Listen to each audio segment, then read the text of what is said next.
Pelita bagi kakiku, terang bagi jalanku. Firman-Mu. Perhatikan dua kalimat doa ini yang sering kita pakai dalam hidup.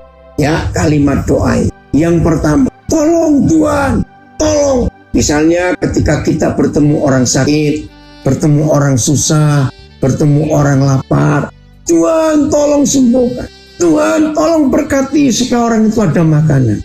Atau kalimat kedua, kalau kita bertemu orang sakit, kita bertemu orang susah, kita bertemu orang punya masalah, bertemu orang yang lapar. Kalimat kedua, apa yang harus kami perbuat untuk membuat saudara kami ini menang atas masalahnya? Apa yang harus kami buat yang lapar ini supaya tertolong? Karena nggak harus kita beri makan. Nah, kira-kira dalam dua kalimat doa ini, menurut saudara, mana yang lebih disukai oleh Tuhan? Nah, saya beri kesempatan saudara yang di Zoom, yang di Instagram, Facebook bisa menulis yang pertama atau kedua yang kira-kira Tuhan lebih suka. Tolong Tuhan, tolong orang itu, tolong saudaraku. Yang kedua, puji Tuhan. Siapa lagi? Ya, yang kedua, puji Tuhan. Di Zoom sudah banyak yang jawab. Ini di Facebook, Instagram saya belum ada yang jawab. Oh, yang kedua, puji Tuhan. Betul, yang kedua. Tapi pertanyaannya, ya, jangan marah. Yang sering kita lakukan, yang sering kita buat, itu yang pertama atau yang kedua? Yang sering kita lakukan. Ya, ini masih jawab semua yang kedua. Yang sering kita lakukan dalam fakta hidup, saudara. Nomor satu, yang pertama. Nah, ini kan suatu hal yang kontradiksi sekali. Kita tahu yang Tuhan suka, tapi mengapa kita tidak lakukan yang Tuhan suka? Jelas ya saudara? Nah, ini yang kita harus belajar. Ayo kita belajar. Yang kedua, yang Tuhan lebih sukai. Wih, nah, anak saya di Denpasar, komennya bagus. Dia berkata, ini hamba Tuhan, ini pengkhotbah juga. Yang kedua biasanya teori. Atau itu cuma teori. Tapi hari ini kita harus belajar. Nah, mengapa kita sering salah? Ya, mengapa kita sering salah? Padahal kita tahu itu salah dan kita tahu mana yang Papa suka. Jawabannya ada dua. Yang pertama, konsep agama. Ya, dengarkan. Mengapa kita lebih banyak berkata, Tuhan tolong, Tuhan berkati orang itu, oh Tuhan sembuhkan dia. Mengapa? Karena itu dalam tradisi semua agama di dunia. Berikan saya waktu untuk memberikan contoh ini. Nah, ini contohnya. Wajar atau tidak, kalau kita sudah bayar seseorang yang kita perlu tenaganya. Maaf ya, saya beri contoh kurang bagus. Kalau kita sudah bayar seseorang, okelah kita punya pembantu yang tiap bulan kita bayar. Bahkan ada majikan-majikan yang murah hati, suka memberi lebih daripada ketentuan gaji tiap bulan. Nah, setelah kita yang namanya manusia ini sudah membayar sesuatu kepada seseorang atau lebih, wajar kita memerintah orang itu karena sudah kita bayar. Maaf, saudara, inilah konsep semua agama di dunia, yang dalam semua kitab suci agama apa saja pasti ada perintah beri sesuatu, entah itu bentuk sesajen, entah itu bentuk korban, persembahan, apa saja. Bahkan di zaman dahulu, ngeri loh, Tuhan mereka, korbannya nggak main-main, bayi, perempuan, ya manusia dikorbankan hidup-hidup.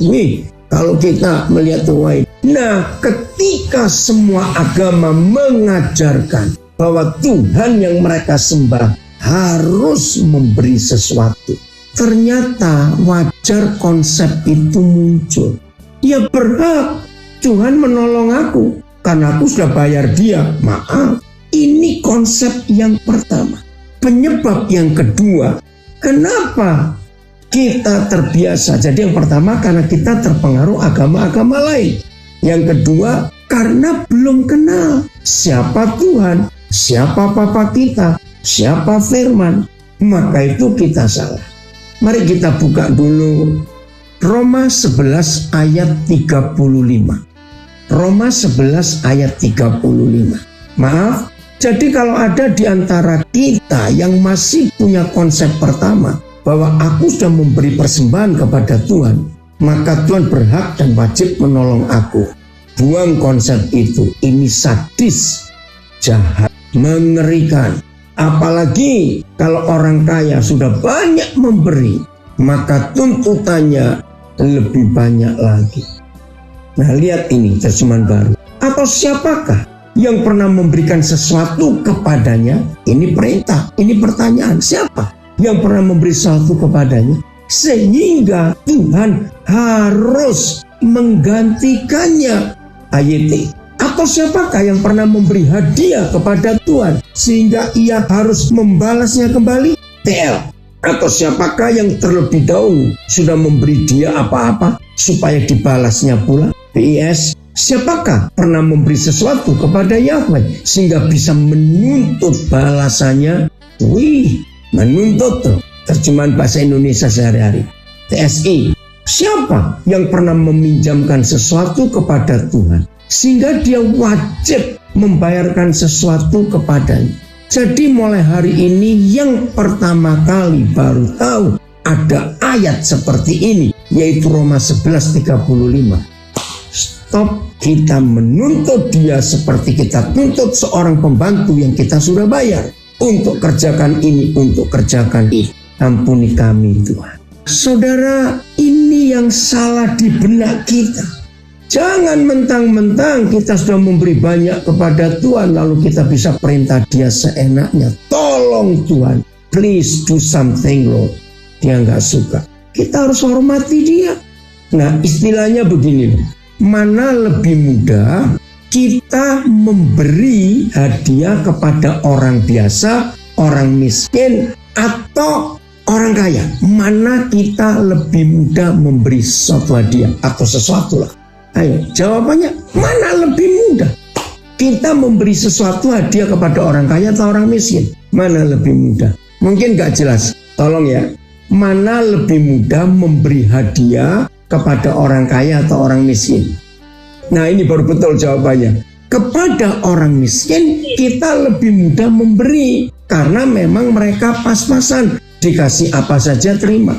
Tapi kalau kita mau memberi pada orang kaya, itu sulit, betul tidak? Sebab orang itu sudah punya apa-apa dan belum tentu cocok kalau kita memberi sesuatu. Nah, seharusnya pemikiran ini yang kita pakai kepada Papa kita di surga. Kita mau beri apa kepada dia yang punya segala sesuatu dan bisa dan sudah menciptakan segala sesuatu? Mau beri apa? Maka itu kita jangan sombong, ya. Seberapa banyak pun waktu yang kita pernah beri kepada dia, jangan kita ungkit-ungkit. Tuhan, waktuku itu 10 jam sehari untuk pekerjaanmu. Betul, ada komen, jangan siram garam ke laut, gak ada gunanya. Seorang pernah memberi materi untuk pekerjaan Tuhan, jangan coba diungkit-ungkit. Tuhan, kenapa doaku gak didengar? Kenapa anakku meninggal? Kenapa perusahaanku bangkrut? Kenapa istriku sakit? Karena aku sudah memberi banyak untuk pekerjaanmu. Kalau saya pakai istilah Jakarta, maksud lu buang konsep yang salah yang sudah ditanamkan ratusan tahun di dalam khotbah-khotbah gereja. Terima kasih. Ini anak saya, seorang penulis skrip film, sutradara juga. Dia nulis begini. Dia bacakan dalam 1 Tawarik 29, 13-14. Sekarang ya Tuhan kami bersyukur kepadamu dan memuji namamu yang agung itu. Sebab siapakah aku ini dan siapakah bangsaku sehingga kami mampu memberi persembahan? Enggak mungkin. Saudara, hari ini konsep itu berubah. Ya, jadi kalau Tuhan seperti ini, yang kita hormati, yang kita segani, yang kita kagumi, maka kita nggak akan seenak perut kita sendiri main perintah. Tolong Tuhan, berkati. Mari saya tunjukkan 2 ayat ini. Amsal 3, 27, 28. Bagi kita yang mampu, ya, dilarang keras. Amsal 3, 27, 28. Bagi saudara dan saya yang mampu, dilarang keras untuk minta Tuhan berikan sesuatu pada orang lain. Ya, Amsal 3, 27, 28. Oh, saya mau baca komen ini. Ya, mungkin dasarnya manusia sudah berdosa, jadi konsep itu sudah tertanam. Tidak, justru kalau kita merasa berdosa dan kita sudah diampuni, harusnya lebih respect kepada Tuhan. Enggak seenaknya main perintah. Tolong Tuhan, tolong Tuhan, selamatkan suku ini. Oh Tuhan berkati. Enggak bisa. Kalau kita sadar kita ini najis, kotor, jahat, kejam, harus masuk neraka tapi diampuni, harusnya kita lebih respect. Ini Amsal 3 ya, yang punya. Janganlah menahan kebaikan. Saya langsung ganti kalimatnya kurang tepat. Amsal 3, 27. Janganlah menahan kebaikan untuk orang-orang berhak menerimanya. Kebaikan Tuhan yang kita terima, padahal engkau mampu melakukannya. Buat orang pelit, ayat ini sadis. Maaf saya berkata, buat orang pelit ayat ini sadis. Karena orang pelit itu walaupun mampu, selalu minta tolong Tuhan untuk mengerjakan, untuk memberkati. Ada the message, saya baca. Never walk away from someone who deserves help. Wih, dia bilang jangan minggir, jangan menyingkir. Kalau saudara ketemu seseorang yang orang itu patut saudara tolong, jangan minggir, jangan menghindar. Your hand is God's hand for that person. Wow, terjemahan the message tajam sekali. Sebab tanganmu itu adalah tangan Tuhan untuk menolong orang itu. Wih, luar biasa. Ini yang Tuhan ingin. Saya baca BIS. Jika engkau mempunyai kemampuan untuk berbuat baik kepada orang yang memerlukan kebaikanmu, ya, saya ulangi. Jika kau mempunyai kemampuan untuk berbuat baik kepada orang yang memerlukan kebaikanmu, janganlah menolak untuk melakukan hal itu. Nah, seringkali cara kita menolak itu halus. Minta tolong Tuhan. Gak bisa. Kita mampu. Ya, ayat 28. Ayat 28. Masih Amsal 3. Maka itu doa-doa kita harus diubah, saudara. Kalau saya simpulkan, supaya saudara bisa nangkap yang kita mau bicarakan selanjutnya. Pendoa, anak-anak Tuhan, murid-murid Tuhan Yesus itu kerjasama dengan gurunya, kerjasama dengan papanya, kerjasama dengan Tuhannya. Bukan main perintah, tidak. Ya, janganlah engkau berkata kepada sesamamu, ya. Jangan berkata kepada sesamamu, pergilah dan kembalilah, besok akan kuberi. Nah, halus bukan? Besok saja ya saudara, besok saja. Sedangkan ini loh penekanannya. Yang diminta ada padamu. BIS. Janganlah menyuruh sesamamu menunggu sampai besok. Kalau pada saat ini juga engkau dapat menolongnya. Terima kasih Papa. Ada firman yang luar biasa. Message. Don't tell your neighbor, maybe some other time, or try me tomorrow. Ini bahasa terjemahan the message. Jangan berkata kepada saudaramu, ya, mungkin lain kali aku tolong, atau cobalah besok kembali. When the money is right there in your pocket. Wah, terima kasih the message. Ketika di dompetmu ada uang. Terima kasih, the message bagus. When the money is right there in your pocket. Mati kita. Saudara, maka itu kita harus tahu. Stop, minta tolong, minta tolong. Ayo kita kerjakan. Saya beri contoh begini ya. Ini pertanyaan lagi. Yang saudara ketahui, perintah ya dalam Injil. Sembuhkan orang sakit atau doakan orang sakit. Ayo, yang pernah tahu perintah Tuhan Yesus sembuhkan orang sakit atau doakan orang sakit? Sembuhkan orang sakit. Sembuhkan, bukan doakan. Sembuhkan. Sembuhkan, puji Tuhan, itu perintah. Nah, orang yang malas jawabannya, lah aku kan bukan Tuhan. Ayo. Perintahnya jelas sembuhkan. Jadi walaupun bukan dokter, tetap kita punya otoritas. Karena dia memerintah sembuhkan orang sakit. Walaupun kita bukan dokter, tetap punya otoritas. Nah, otoritasnya ada 3 bentuk. 1, bacakan ya prinsip pola hidup sehat di kitab Imamat, itu paling banyak. Saudara, dunia kedokteran sudah memberi keyakinan kepada setiap orang. Ini istilah kedokteran. You are what you eat. Manusia itu adalah apa yang dimakan. Itu dunia kedokteran. Maka itu kalau kita ke dokter, pertanyaan pertama, bagaimana pola makan Anda? Nah, jadi otoritas pertama untuk menyembuhkan orang sakit, kitab Imamat khususnya menulis, ada binatang-binatang tertentu yang tidak boleh kita makan. Nah, kalau kita ketemu orang sakit, harus kita ajarkan pola makanmu bagaimana. Ya, maaf saya pakai istilah Jawa karena saya orang Jawa. Cuangkemu ojo geragas, yang nggak ngerti nggak usah. Kalau bahasa Manado, jangan kalau ojo ngana. Betul nggak saudara? Jangan rakus. Nomor 2, itu kitab Amsal, ayat terkenal. Hati yang gembira adalah obat. Nah, ajari orang itu suka mengampuni, tidak stres. Oh, bahasa Bataknya mokus katanya. Tidak stres, suka berdamai, jangan gampang putus asa. Itu kuasa kedua untuk kita menyembuhkan orang sakit. Maka itu Amsal berkata, hati yang gembira adalah obat yang manjur. Tapi semangat yang patah menghancurkan, merusak, mengeringkan tulang. Nah, maka itu orang stres cepat sakit. Nah, contohnya selama COVID. Sampai hari ini COVID nggak ada obatnya. Yang buatan manusia maksudnya. Tapi COVID bisa sembuh kalau imun kita itu kuat.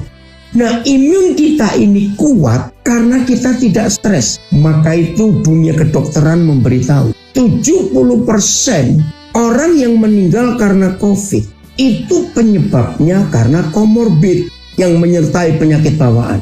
Tapi 80% lebih orang meninggal bukan karena COVID-nya, karena dia stres, sudah ketakutan dulu. Apalagi suruh isolasi mandiri, nggak boleh ketemu orang. Itu buat orang stres, itu cepat mati walaupun nggak COVID. Nah, jadi otoritas kedua, saudara dan saya menyembuhkan orang sakit, layani dia. Untuk suka mengampuni, untuk suka berdamai dengan semua orang. Jangan stres, percaya ada Papa di sini. Otoritas ketiga, nah ini perlu dibaca bagi yang belum tahu. Yohanes 7:23.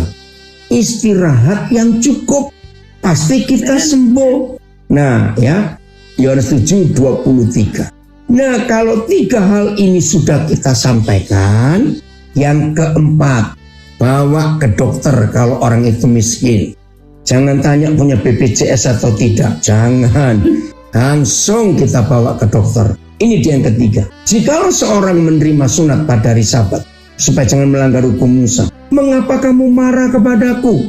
Karena aku, Yesus Kristus Tuhan, menyembuhkan seluruh tubuh seorang manusia pada hari Sabat. TSI-nya, lihat terjemahan sederhana Indonesia ini, TSI. Jadi, untuk menaati hukum Musa, kalian menyunatkan alat kelamin anak laki-laki pada hari Sabat. Kalau begitu, kalian jangan marah dong. Kalau aku menyembuhkan seluruh tubuh orang sakit pada hari Sabat.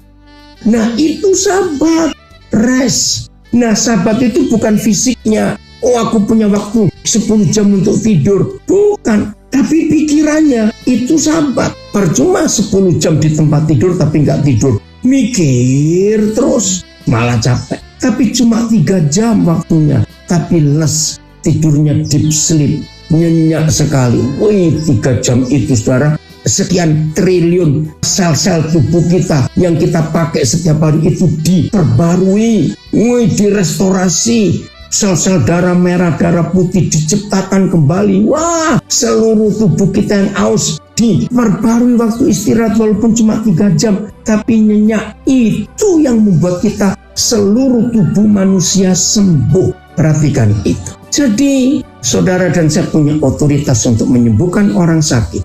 3, periksa pola makan, periksa hati gembira atau tidak, masih punya musuh stres atau tidak. Yang ketiga, hidup dengan banyak istirahat. Maka itu kalau kita kunjungan orang sakit dan mau pulang, pasti pesannya banyak istirahatnya. Artinya supaya rest. Nah, maaf.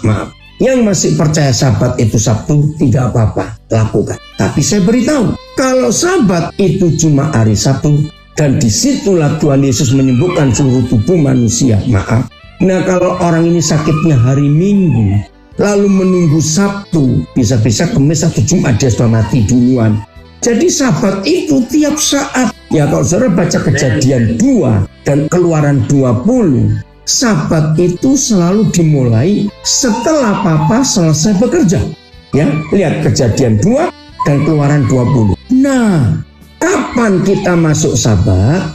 Ketika Tuhan Yesus sudah mengucapkan kalimat dahsyat di kayu salib. It is finished. Sudah selesai. Woi, puji Tuhan. Jadi sejak Tuhan kita mengucapkan kalimat dahsyat di dalam penderitaannya, sudah selesai. Sejak hari itu sampai kita nanti dipanggil pulang oleh Tuhan, saudara dan saya sudah dalam suasana Sabat. Gak usah stres, nikmati saja hidup ini. Jelas ya?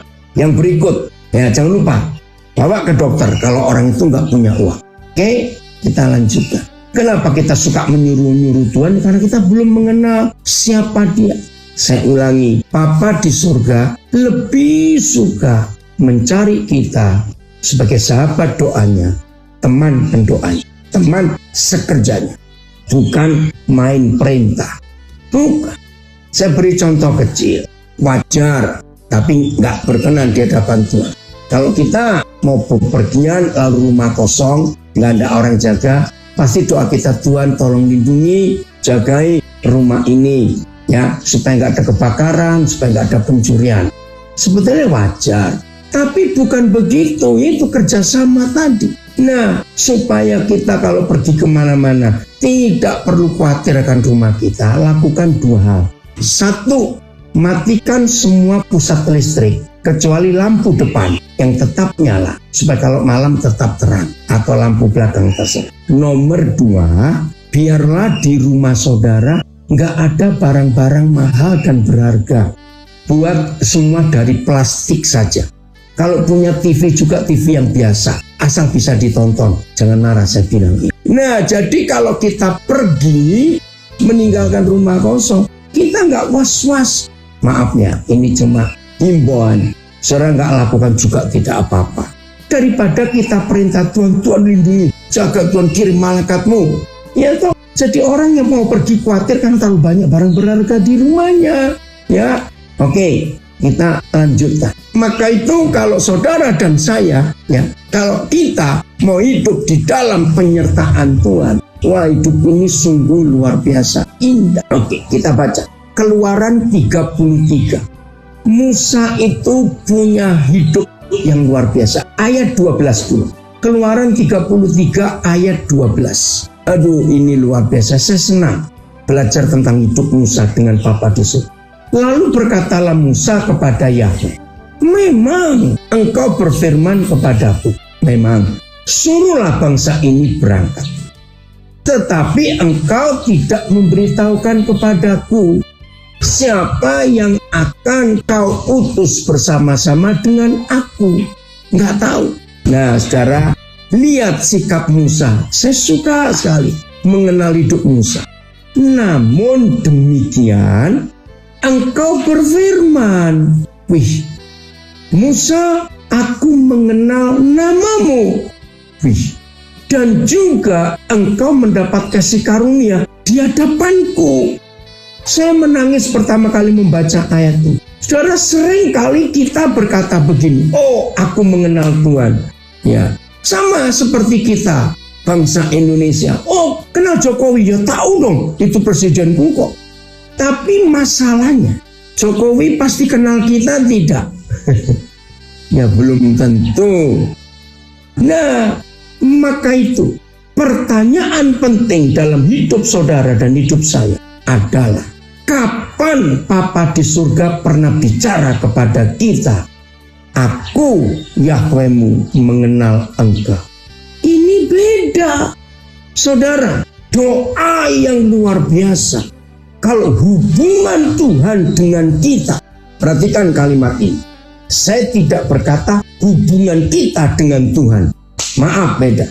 Maaf ya, jangan tersinggung.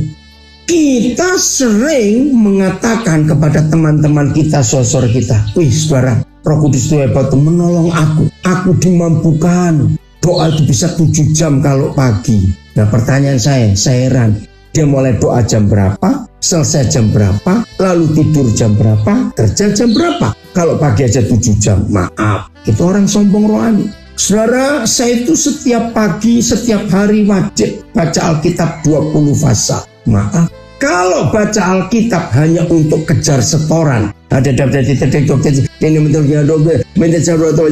puji Tuhan 20 pasal selesai.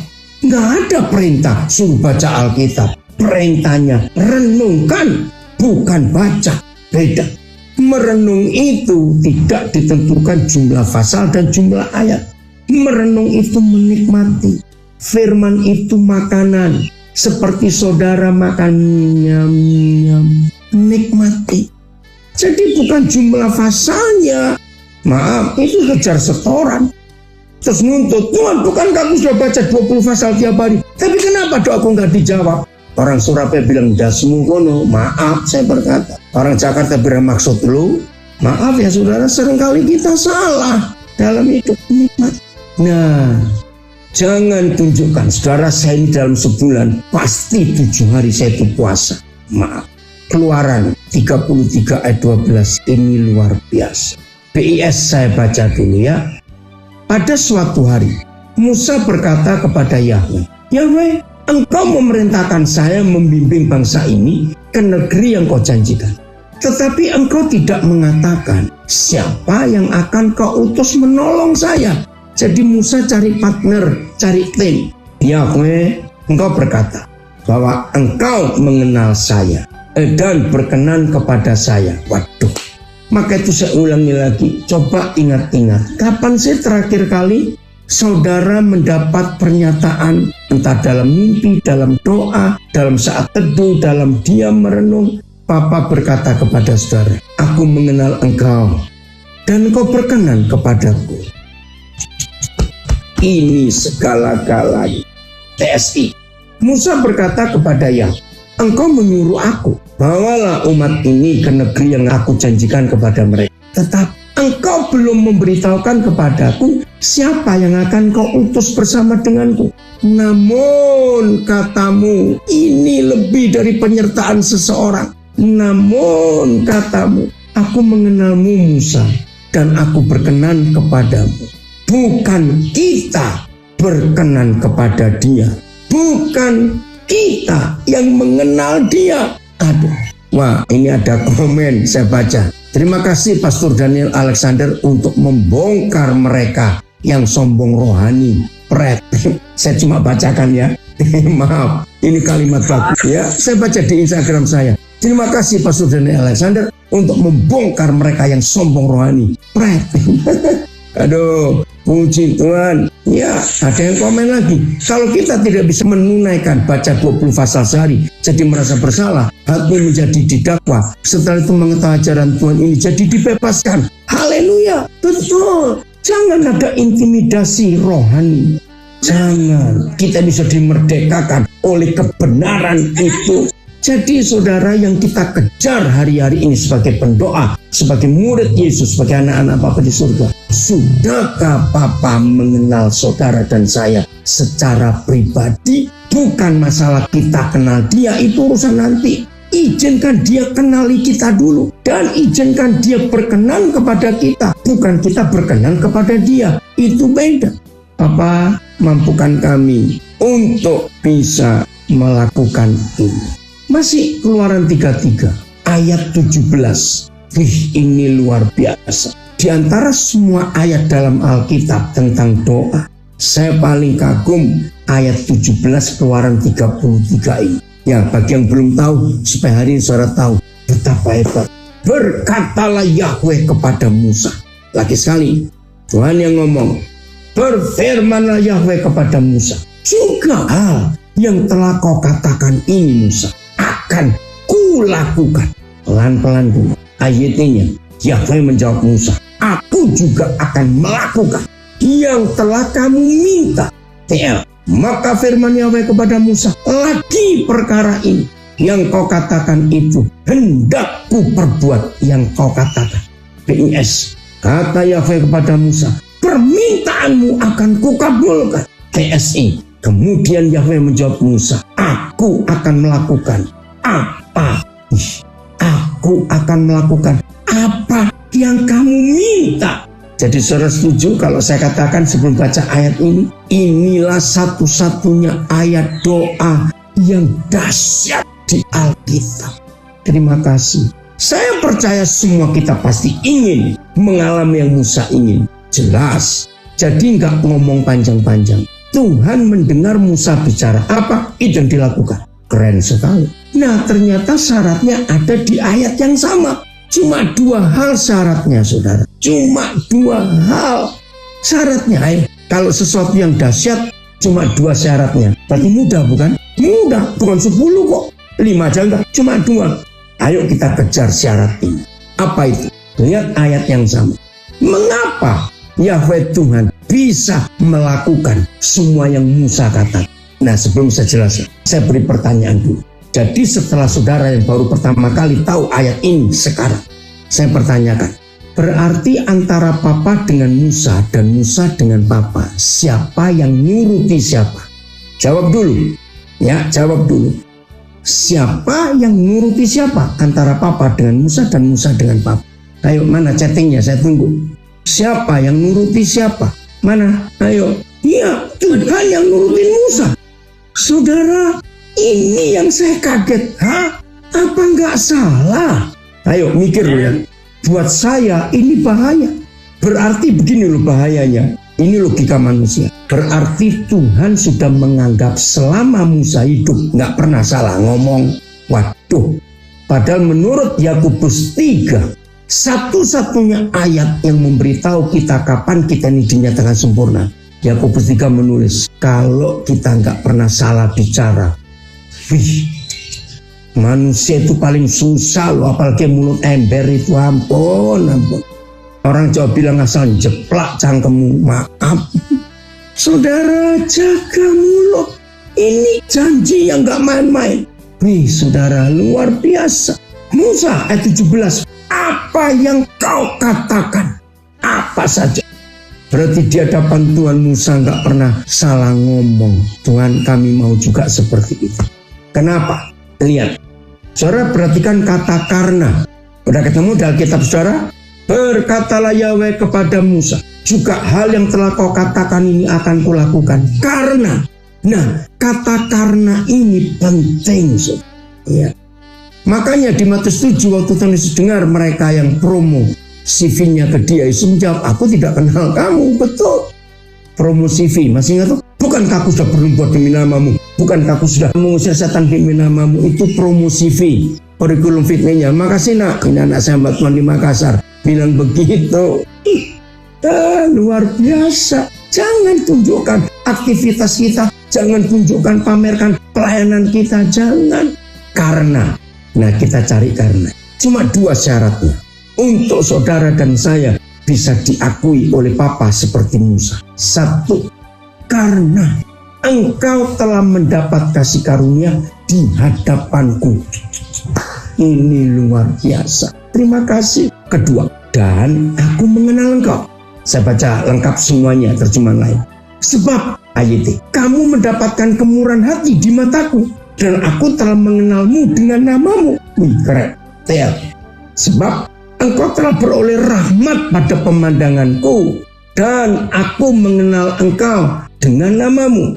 GIS. Sebab aku mengenal engkau dan aku berkenan kepadamu. TSI. Ya. Karena aku berkenan kepadamu dan mengenalmu. Darah dahsyat sekali.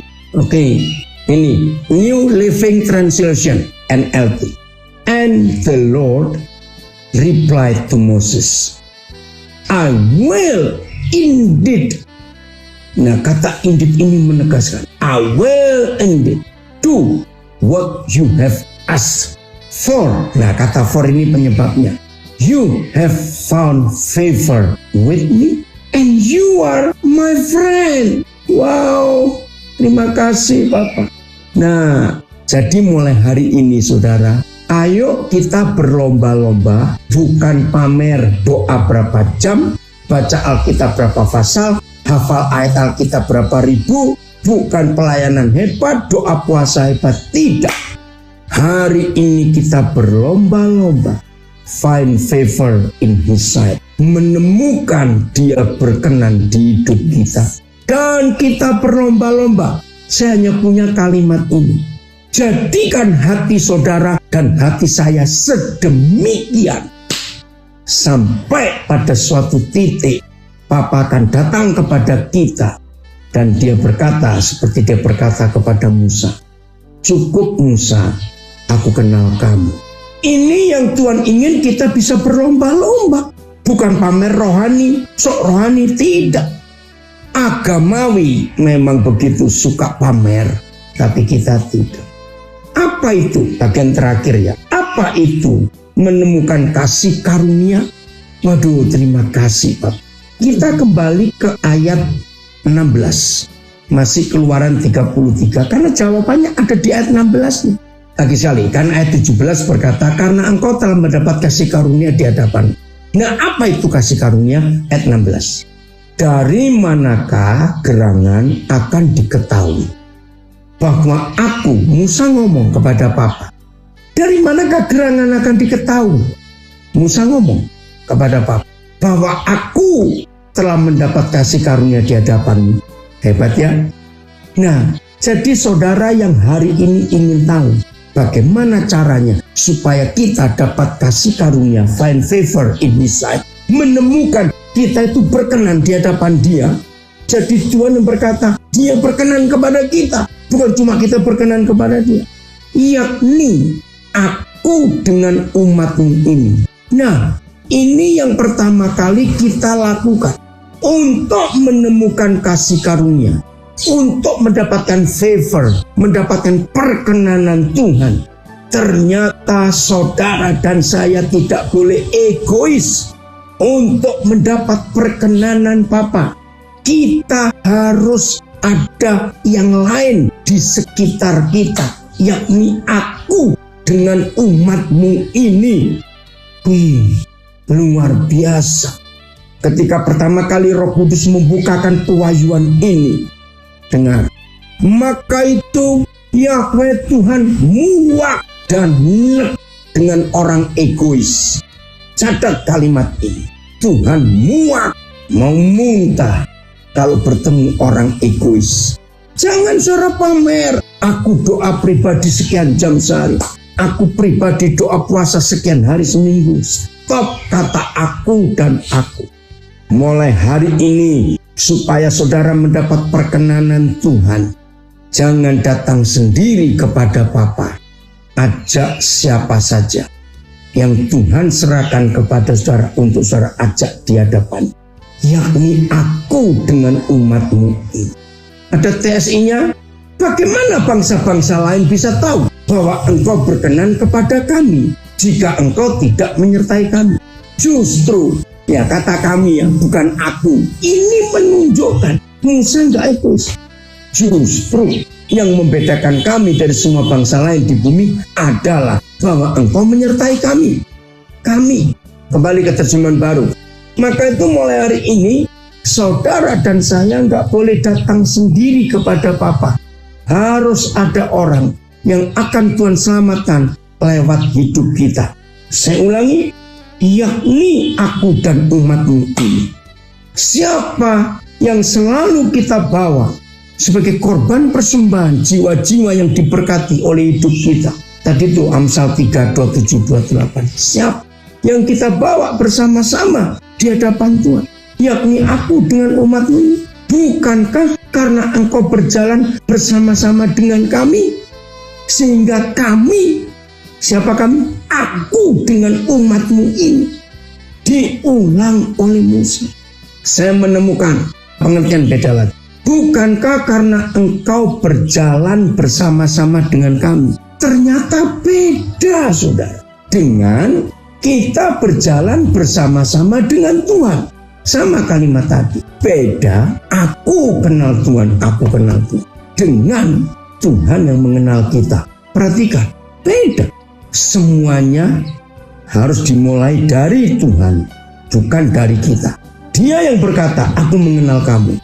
Dia yang berkata bahwa aku berjalan bersama kamu, bukan kita berjalan dengan dia. Beda.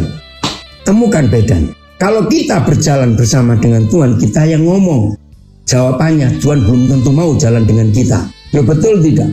Belum tentu mau. Tapi kalau yang berkata, Yahweh Tuhan yang berjalan bersama dengan kita, itu cerita yang lain. Papa, temukan. Sehingga aku dengan umatmu ini dibedakan dari segala bangsa yang ada di muka bumi ini. Nah, sudahkah dua syarat ini ada di hidup saudara dan di hidup saya? Kalau sudah ada, maka ayat 17 terjadi. Nah, kembali ayat 17. Ada satu kata lagi. Dua kata, satu kalimat pendek. Ayat 17. Juga hal yang telah kau katakan ini. Coba saudara bongkar dua kata. Juga hal yang telah kau katakan ini. Saudara tahu dalam bahasa Indonesia berarti yang dulu-dulu sudah pernah dan yang nanti juga akan ada. Juga yang telah kau katakan. Berarti Papa berbuat ini kepada Musa nggak cuma di hari itu, tapi sejak berapa waktu yang lalu, saya nggak tahu kapan, dan seterusnya.